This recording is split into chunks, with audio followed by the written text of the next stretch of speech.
उन्हाळ्यात पोटाले थंडावा येण्यासाठी एकच उपाय, तो म्हणजे ऊसाचा रस.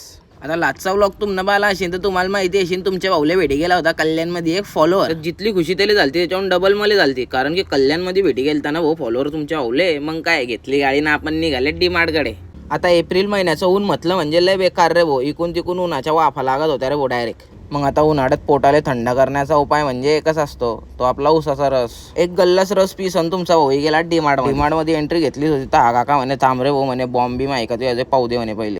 मग काकाच्या मनाची शांती झाली. म्हटलं चला भाऊ एक दोन सामान घेऊ, जे मम्मीने सांगेल होतं ते घेतलं भाऊ. आणि मग आपली नजर गेली चप्पलकडे. आता लाचचा ब्लॉग तुम्हाला पाहिला असेल तर तुम्हाला माहिती असेल आपली चप्पल चोरी होई गेली ती. मग काय बिलिंग करीत तुमचा भाऊ गेला बाहेर. मग पार्किंग मधून गाडी काढल्यानंतर 120च्या स्पीडनं तुमचा भाऊ गेला घरी. आल्यावर पाहिलं तर मम्मी हार बनवून राहिली, कारण की आज होती रामनवमी. मग आपल्या गॅलरीत बी मस्त गुलाबाचं फुल लागेल होतं. मम्मीला म्हटलं ते बी त्या हार मध्ये लाई दे म्हटलं. मग हार घेसन तुमचा भाऊ गेला खाली आल्यावर आपल्याला भेटला अथर्व. मग अथर्वले बी म्हटलं चाल रे भाऊ आपण मंदिरातून पाय पडीसन. अथर्व चान्स पाहतच राहतो माझ्या गाडीवर राईड करायचा. मग काय त्याला बी घेतला भाऊ ना आपण गेले हनुमानजीच्या मंदिरात. आणि हे मंदिर दिसायला गैर सुंदर होतं. पाया पडीसन आपण गेले बाहेर. मग हे मंदिर मला एवढं आवडलं होतं की या मंदिरावर मी एक सिनेमॅटिक ब्लॉग काढणार आहे भाऊ. मग हा ब्लॉग कसा वाटला तुम्हाला कमेंटमध्ये नक्की सांगा.